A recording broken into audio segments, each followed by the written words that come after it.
Welcome to Swastik tutorials. आज हम लोग पढ़ने वाले हैं रेडॉक्स रिएक्शंस को कैसे बैलेंस करते हैं उसका मेथड।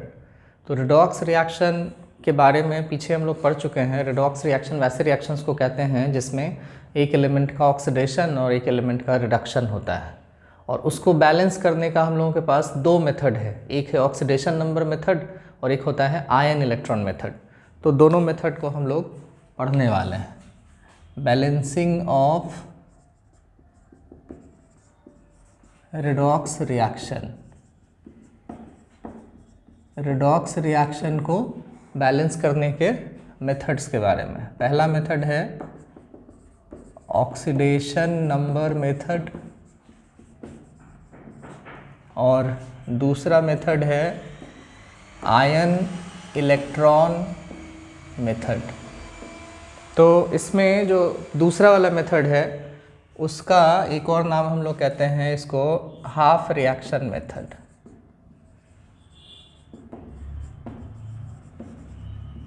तो ये दो मेथड है। इसमें से पहला मेथड जो हम लोगों के पास है रेडॉक्स रिएक्शन को बैलेंस करने का, ऑक्सीडेशन नंबर मेथड, उसको पहले हम लोग डिस्कस करेंगे। एग्ज़ाम में आपसे दोनों में से कोई भी मेथड से बैलेंस करने को पूछा जाता है, स्कूल वाले एग्ज़ाम में, 11th क्लास के एग्ज़ाम में।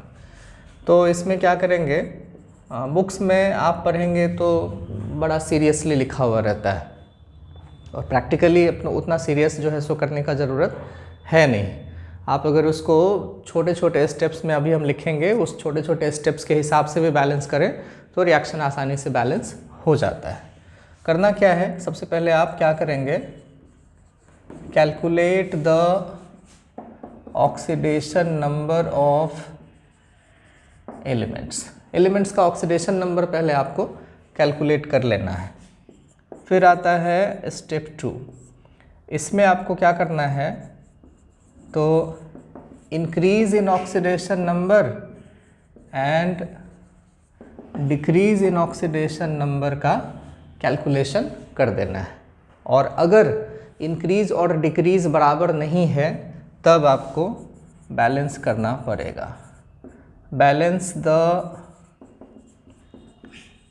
Increase in oxidation number and decrease in oxidation number by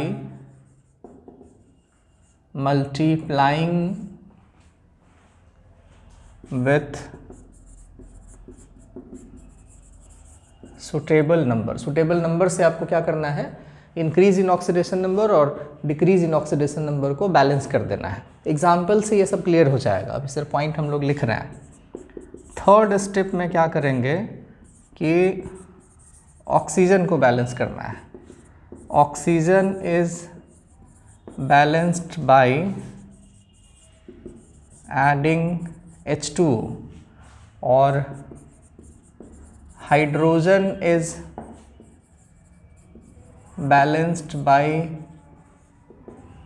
adding H+। और ये चीज़ ध्यान में रखना है कि अगर एसिडिक मीडियम में होगा तब। पहले हम लोग एसिडिक मीडियम में रिएक्शन को बैलेंस करने का जो है सो ये तरीका सब सीख लेते हैं। एसिडिक मीडियम का 2-4 रिएक्शन बैलेंस करने का एग्जाम्पल्स आपको हम बता देंगे, और फिर बेसिक मीडियम बता देंगे। बड़ी आसानी से आप बेसिक मीडियम में बैलेंस कर पाएंगे। तो आई होप कि आपने ये नोट कर लिया होगा। और अभी जो है सो हम लोग इसका फर्स्ट एग्जाम्पल लिखेंगे रेडॉक्स रिएक्शन को बैलेंस करने का। अभी ऑक्सीडेशन नंबर का जो वीडियो है उसको आपको देख लेना चाहिए एक बार, क्योंकि इसमें सबसे ज़रूरी होता है सही ऑक्सीडेशन नंबर का कैलकुलेशन। अगर आपने सही ऑक्सीडेशन नंबर नहीं कैलकुलेट किया तो फिर ये बैलेंस करना बहुत सर दर्द हो जाएगा। और मेजर जो प्रॉब्लम होता है मैक्सिमम स्टूडेंट का, वो इसी वजह से होता है कि वो ऑक्सीडेशन नंबर सही बैलेंस करने के पहले नहीं निकालते हैं और सब गड़बड़ होने लगता है। तो आपको ऑक्सीडेशन नंबर एकदम से अच्छे से आना चाहिए। पहला एग्जाम्पल हम आपको बताएं, जैसे एकदम छोटा सा एग्जाम्पल हम लोग लिखते हैं। रिएक्शन है MnO4- प्लस Fe2+ कन्वर्ट हुआ Mn2+ प्लस Fe3+, और ये बोला गया कि एसिडिक मीडियम में बैलेंस कर दीजिए। तो सबसे पहले हम लोगों को क्या करना है, ऑक्सीडेशन नंबर कैलकुलेट करना है। तो अभी तो हम कह रहे थे कि एलिमेंट्स का ऑक्सीडेशन नंबर निकाल देना है, लेकिन एलिमेंट्स का किसका? तो आप जनरली जो फेमस एलिमेंट आपको दिखे जैसे मैंगनीज़, आयरन, उसका निकालेंगे। तो मैंगनीज़ का लेफ्ट साइड में अगर आप कैलकुलेट करेंगे तो मैंगनीज़ का ऑक्सीडेशन नंबर यहाँ पर +7 आता है। आयरन का जो चार्ज है वही उसका ऑक्सीडेशन नंबर होगा, तो आयरन का ऑक्सीडेशन नंबर +2। यहाँ पे Mn का ऑक्सीडेशन नंबर +2, आयरन का ऑक्सीडेशन नंबर +3। ये चीज़ हो गया। इसके बाद आपको देखना है कि ऑक्सीडेशन नंबर में चेंज कितने का हो रहा है। तो यहाँ पर ऑक्सीडेशन नंबर Mn का कितना है 7, और बाद में वो कितना हो गया है तो +2। तो 7 से अगर उसका ऑक्सीडेशन नंबर 2 हो गया है तो 5 का क्या हो गया, डिक्रीज़ हो गया है। तो हम लोग कहेंगे कि 5 का डिक्रीज़ इसमें आ गया। और आयरन का क्या है +2, और बाद में कितना हो गया +3। तो +2 से अगर +3 हो गया तो इंक्रीज़ हुआ कितने का, 1 का, एक जो है सो बढ़ गया है। अब यहाँ पर आप क्लियरली देख सकते हैं कि इसका डिक्रीज़ है 5 का और इंक्रीज़ है 1 का। तो दोनों बराबर है क्या? नहीं, बराबर नहीं है। इसको आपको बैलेंस करना है। तो बैलेंस करने के लिए हम लोगों ने लिखा था ना कि मल्टीप्लाई विथ सुटेबल नंबर। तो इसको हम लोग 5 से मल्टीप्लाई कर देंगे तो ये इंक्रीज़ 5 हो जाएगा। यही काम करना है, इसको 5 से इंटू कर देना है। 5 से इंटू करेंगे तो आयरन जहाँ जहाँ होगा लेफ़्ट साइड में भी और राइट साइड में भी, उसके आगे आपको 5 लिख देना है। तो यहाँ हम लोग लिखेंगे MnO4 minus plus 5Fe2 plus, इधर Mn2 प्लस और 5Fe3 प्लस, ये कर देंगे। अब आपको चेक करना है ऑक्सीजन का नंबर। तो ऑक्सीजन आपको लेफ्ट साइड में दिख रहा है कितना, 4, और राइट साइड में एक भी नहीं। तो ऑक्सीजन के बैलेंस करने के लिए क्या चाहिए, H2O चाहिए।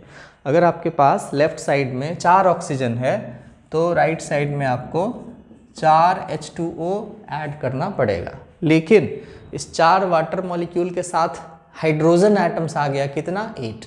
तो हाइड्रोजन एटम को बैलेंस करने के लिए क्या चाहिए, H+। तो 8H+ आयन हम लोगों को यहाँ पे लेफ्ट साइड में ऐड करना पड़ेगा। अब सबको कंबाइन करके एक साथ लिख देंगे। तो इधर हम लोग लिखेंगे MnO4 minus 5Fe2 plus 8H+ Mn2 plus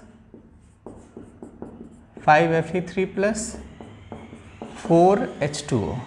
ये हम लोगों के पास जो है सो बैलेंस्ड इक्वेशन है। आप एटम्स को इसमें चेक कर सकते हैं। जैसे ऑक्सीजन यहाँ पे आपको 4 दिख रहा है तो ऑक्सीजन यहाँ पे 4 है। हाइड्रोजन 4 2 8 दिख रहा है, हाइड्रोजन 8 दिख रहा है। आयरन 5 है तो आयरन 5 है। चार्ज को भी चेक करना है। कई बार क्या होगा कि आप रिएक्शन को बैलेंस करेंगे, एटम्स बैलेंस हो जाएगा, बट चार्ज अगर आप चेक करेंगे तो चार्ज बैलेंस नहीं होते रहता है, भारी समस्या उसमें होता है। तो यहाँ पे चार्ज आप चेक करेंगे तो 8 पॉजिटिव चार्ज और 5 × 2 10 पॉजिटिव चार्ज, तो टोटल 18 पॉजिटिव चार्ज, एक निगेटिव, तो 17 पॉजिटिव चार्ज। इधर देखें तो 5 × 3 15 पॉजिटिव और 2 पॉजिटिव, 17। इधर 17 पॉजिटिव चार्ज राइट साइड भी है, 17 पॉजिटिव चार्ज लेफ्ट साइड भी है। तो ये हम लोगों के पास एक बैलेंस्ड केमिकल इक्वेशन हो गया। अब थोड़ा सा इसमें जो है सो चेंज करेंगे। एग्जाम्पल नंबर 2 लिखेंगे हम लोग। ये सबसे सिंपल एग्जाम्पल था, लेकिन ऐसा जो है सो आपको अगर सीखना है तो अच्छा तरीका यही होता है कि स्टार्ट फ्रॉम द सिंपलेस्ट और आप उसको आगे बढ़ा के कहीं तक ले जा सकते हैं। कई बार क्या होता है कि हम लोग बड़ा सीखने के चक्कर में छोटा भी नहीं सीखते हैं। तो आप स्टार्ट कीजिए इससे और बड़ा बड़ा रिएक्शन आपका बैलेंस होने लगेगा। सेकेंड एग्जाम्पल में हम लोग फिर से MnO4 को लिखेंगे MnO4 माइनस और SN2 प्लस, इधर Mn2 प्लस और SN4 प्लस। यहाँ पर ऑक्सीडेशन नंबर अगर आप देखेंगे तो आयरन का ये Sn का ऑक्सीडेशन नंबर तो +2 है और यहाँ पे +4 है। तो 2 से 4 हो गया तो क्या कहेंगे, 2 का इंक्रीज़। Mn का ऑक्सीडेशन नंबर 7 और यहाँ +2, तो 7 से 2 हो गया तो क्या हुआ, 5 का डिक्रीज़। अब यहाँ इंक्रीज़ और डिक्रीज़ दोनों क्या है, अलग अलग नंबर है। तो क्या करेंगे हम लोग कि दोनों को कुछ ना कुछ से मल्टीप्लाई करना पड़ेगा। उल्टा कर देते हैं, 2 को कर देते हैं 5 से मल्टीप्लाई और 5 को कर देते हैं 2 से मल्टीप्लाई। तो 5 इंटू 2 और 2 इंटू 5, तो ये भी 10 हो जाएगा, ये भी 10 हो जाएगा। और ये जो नंबर आया है 2, इसको क्या करेंगे तो mn वाले टर्म में लेफ्ट साइड और mn वाले टर्म में राइट साइड, दोनों जगह 2 यूज़ करेंगे। तो यहाँ लिख देंगे हम लोग 2 MnO4 माइनस, और यहाँ 5 है 5 SN2 प्लस, फिर Mn के आगे 2 लिखना है 2 Mn2 प्लस, और फिर Sn के आगे 5 लिखना है 5 SN4 प्लस। अब आपके पास लेफ्ट साइड में ऑक्सीजन 4 इंटू 2 कितना 8 है, उधर एक भी नहीं है, तो आप क्या करेंगे 8 H2O मॉलिक्यूल जोड़ेंगे, और उस 8 H2O में कितना हाइड्रोजन आया 8 इंटू 2 16, तो आपको क्या करना है इधर 16H प्लस ऐड कर देना है, और उसके बाद क्या करेंगे तो सबको एक साथ मिला के लिख देंगे, वही बैलेंस्ड इक्वेशन हो जाएगा। यहाँ लिखेंगे 2 MnO4 minus 5 SN2 plus 16H plus 2 Mn2 plus 5 SN4 plus 8 H2O। इसको आप चेक कर लेंगे तो इसमें आपको सब एटम दिखेगा कि बैलेंस्ड हो गया। तो ये हम लोगों के पास एसिडिक मीडियम का सेकेंड एग्जाम्पल है। अब एसिडिक मीडियम का एक और एग्जाम्पल लेंगे, उसमें थोड़ा सा और मॉडिफिकेशन होगा। पहले वाले में सिर्फ एक नंबर को मल्टीप्लाई करना पड़ा, दूसरे वाले में दोनों को मल्टीप्लाई करना पड़ा। तीसरा एग्जाम्पल थोड़ा सा और डिफरेंट लेंगे, और 3 ये जो है सो एग्जाम्पल आपको बहुत चीज़ क्लियर कर देगा। इस तीनों को आप अगर कई बार बनाएंगे, बार बार अगर आप इस वीडियो को देखें, और सिर्फ देखें ही नहीं कॉपी पर लिखिए भी, तब असली फ़ायदा होगा। ऑनलाइन पढ़ने का कुछ सिंपल सा रूल है कि जब भी आप पढ़ें तो ईयरफोन का इस्तेमाल करेंगे, कॉपी और पेन लेकर के बैठेंगे। बिना ईयरफोन के, बिना कॉपी पेन के अगर आप कुछ पढ़ने वाला वीडियो देख रहे हैं तो आपको सचमुच में फ़ायदा नहीं होने वाला है। तो ये जो है सो एक सच्चाई है, इससे आप मुकर नहीं सकते हैं। थर्ड एग्जाम्पल, यहाँ पे हम लोग लिखते हैं Cr2O7 2 माइनस, और इसके साथ आता है Fe2 प्लस, ये कन्वर्ट हो जाता है Cr3 प्लस में, और इधर बन जाता है Fe3 प्लस। ये भी बैलेंस करना है एसिडिक मीडियम में। तो इसको बैलेंस करने के पहले क्या कैलकुलेट करना पड़ेगा, ऑक्सीडेशन नंबर। ऑक्सीडेशन नंबर यहाँ पर आप कैलकुलेट करेंगे क्रोमियम का, तो आएगा +6, यहाँ पे आएगा +3। अब सबसे पहले क्या है, चूँकि हम लोगों को क्या करना है बैलेंस, तो क्रोमियम आप चेक करें तो इधर कितना दिख रहा है 2, इधर कितना क्रोमियम दिख रहा है 1। सबसे पहले इसके आगे 2 लगा दीजिए। आयरन तो एक है ही, एक इधर भी है और एक इधर भी है, आयरन में झंझट नहीं है, क्रोमियम में था। अब क्या है कि एक क्रोमियम का ऑक्सीडेशन नंबर +3, तो 2 क्रोमियम का ऑक्सीडेशन नंबर +3 इंटू 2 +6, यही चीज़ इसमें नया है। यहाँ पर एक क्रोमियम का ऑक्सीडेशन नंबर 6, 2 क्रोमियम का ऑक्सीडेशन नंबर 12। तो चेंज जब हम लोग निकालेंगे तो total number of chromium atoms में ऑक्सीडेशन नंबर का चेंज निकालेंगे कि 2 क्रोमियम का 12 से 2 क्रोमियम का 6 हो गया, 12 से घट के 6 हुआ, तो कितने का डिक्रीज 6 का डिक्रीज हुआ। यही गड़बड़ होता है, लोग क्या करते हैं इस बात को भूल जाते हैं और वो 6 से कर देते हैं कि 3 का डिक्रीज हुआ, 3 का डिक्रीज लेके काम करते हैं। एटम्स बैलेंस हो जाएगा, आप वैसे ट्राई कर सकते हैं फुर्सत में रहें तो, एटम्स बैलेंस हो जाएगा, चार्ज नहीं बैलेंस होगा। तो यहाँ पे हम लोगों को वैसा नहीं करना है। 12 से 6 हुआ है तो कितने का डिक्रीज हुआ 6 का, और 2 से हो गया 3, कितने का इंक्रीज हुआ 1 का। इसको मल्टीप्लाई करना होगा कितने से 6 से, तब हम लोगों का ये रिएक्शन आगे बैलेंस हो सकता है।